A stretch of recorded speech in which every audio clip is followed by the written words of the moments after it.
Hi guys, it's Elise from MyCupcakeAddiction, and today I'm going to be showing you how to recreate this amazing frozen snow globe cake. I've already done frozen cake pops on my channel, but I've had an overwhelming amount of requests for a full-size frozen cake, and I wanted to do something that was a little bit different to a traditional cake. So today I've created this frozen snow globe cake. It's gorgeous, it's effective, but above all, it's really easy to replicate. I hope you guys love what I've come up with. To recreate this gorgeous cake, you're going to need some frozen characters. These ones are quite small and they came in a set. I actually bought them on eBay really cheap, but there are loads of frozen characters available in all sorts of toy stores at the moment. I've also got a 4-inch cake board. It's up to you if you want to use a cake board or if you just want to cut a circle out of a piece of thick cardboard, and I've got a corresponding size circle cutter. I'm using a 9-inch white cake board to display my cake, and I've got that on a decorating turntable. I'm using a fish bowl style of bowl, so it's really nice and round. You could also use a candy jar, but you want to make sure the opening is not too large. Mine's the same size as that 4-inch cake board and that cookie cutter. I've got some water and some Snowflake plunge cutters. You can use any cookie cutters you like here, but I love these plunge cutters because they actually imprint the snowflake and give it a lot more detail. They're really widely available on eBay.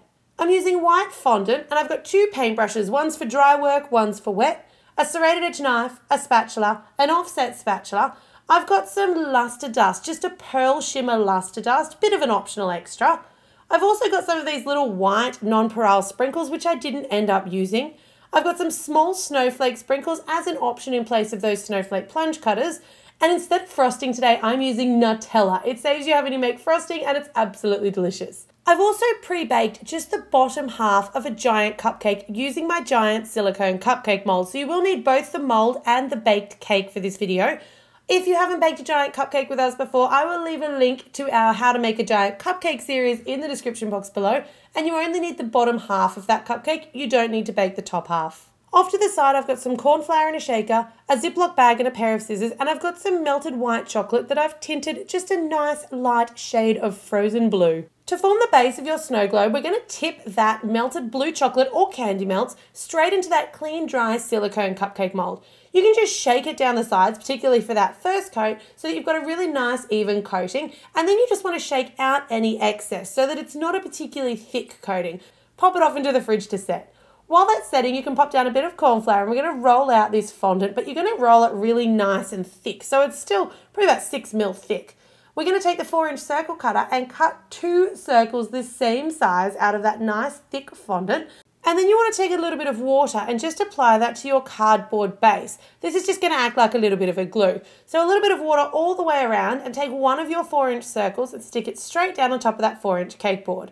Use your fingers just to smooth off the edges so they've kind of got like a little bit of a rounded edge to them, and then a bit more water directly on top of your glass bowl. Once again, going to act like a glue. Your second 4-inch circle goes on top there. Using your hands, you also want to take off that kind of sharp ridge and just smooth it down so that it becomes flush with the bowl, and make sure that it's really nice and in the line of that top 4-inch circle of the actual bowl. You can take a little bit of your luster dust if you want here. It's a bit of an optional extra, but I'm using my dry brush to apply dry luster dust directly to that dry fondant. That gives it a bit of a shimmer and kind of gives it that icy, snowy type effect.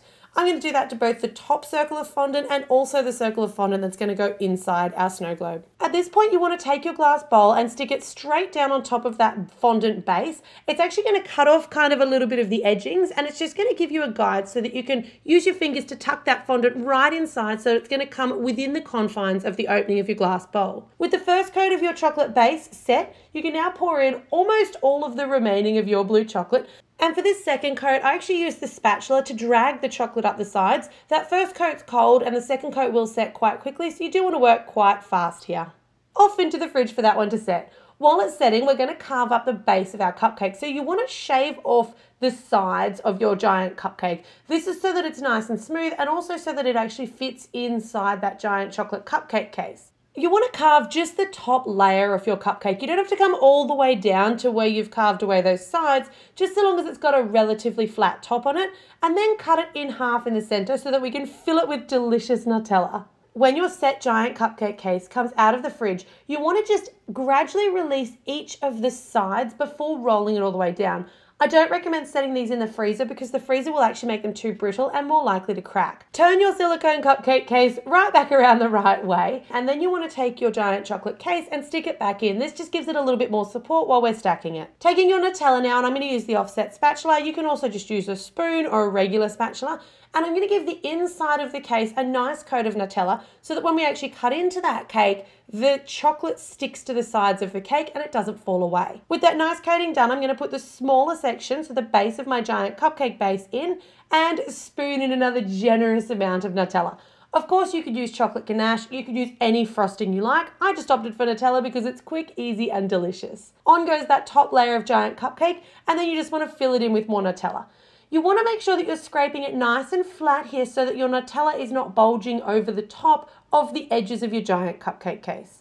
Lift up your cake board and flip it so the good side is touching that Nutellaed surface. Flip it back the other way and you'll have your cake positioned. Lift off that silicone case and you'll have your beautiful base for your frozen snow globe. And you can use your finger or a dry tissue just to clean up any Nutella that's coming out around the edges, but don't be too fussy because we are going to disguise this. A little bit of melted blue chocolate, and we're going to stick that base board covered in fondant straight down onto our chocolate cupcake base. Spend a bit of time positioning those characters so you're happy that they're perfectly positioned, and before you stick them down you want to take that bowl and just rest it over the top to make sure that no part of your Elsa, Anna or Olaf are sticking over the edges where that bowl's going to affix. When you're happy with the positioning, a little bit of melted blue chocolate on the base of each of them, and just a really little bit, is going to act like a glue and glue your three characters straight down onto that fondant to make sure they're not going to move around in transit. To affix your dome, you want to put the remainder, and there won't be much left, of your melted blue chocolate into that Ziploc bag. Just snip off a very fine tip, and we're just going to use this like a bit of a piping tip to quickly pipe a bit of a thin sausage of blue chocolate all the way around that 4-inch disc. Working quickly before that chocolate starts to set, you want to gently place that bowl directly down onto that little chocolate seal, and that's going to act like the glue that holds our bowl in place. I took the end of my paintbrush and just used it just to get into that gap and smooth that chocolate down all the way around to neaten it up a little bit.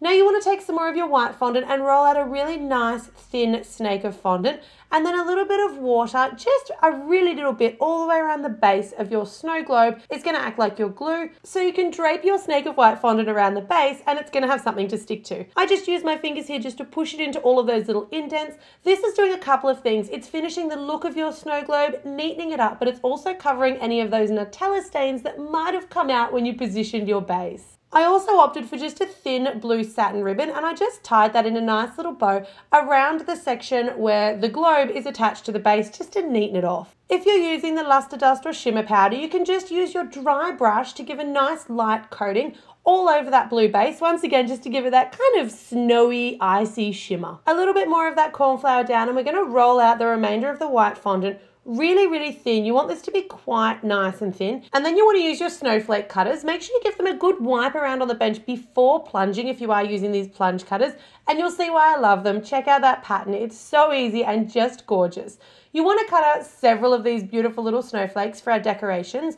To affix them to the base of the snow globe, we're just going to use a little bit of water. So less is more when it comes to the water, but do make sure that you're taking it right out to the tips of the snowflakes, and then just using your finger, just literally glue them onto the side of the cake. Once you've got snowflakes all around the base, and I did 6 or 7 I think, you just want to take a couple more snowflakes and we're going to affix them to the actual glass dome on the rear behind Anna and Elsa's head. This way, when you look at the dome, it looks like you've got big and small snowflakes actually falling from the sky, and gives that dome a little bit of dimension, ties it into the rest of the cake. Once again, using my dry brush and a bit of that luster to give all of those snowflakes a bit of shimmer. And then we're going to position down your other 3 characters. So you've got Olaf, Sven and Hans. Once again, position them roughly before adding a little bit of melted blue chocolate to glue them firmly into place, and your frozen snow globe cake is complete. When it comes time to serve your snow globe, you want to take a knife, slide it underneath that glass dome and that cardboard disc, and just twist. That'll pop it straight off that chocolate base, and then use a hot knife just to slice the cake as normal. This is great for a smaller party. It serves about 8 to 10 guests. I hope you guys have loved this frozen snow globe cake. Make sure you give it a like and give it a share if you know somebody else that loves frozen. And as always, thanks very much for tuning in to My Cupcake Addiction.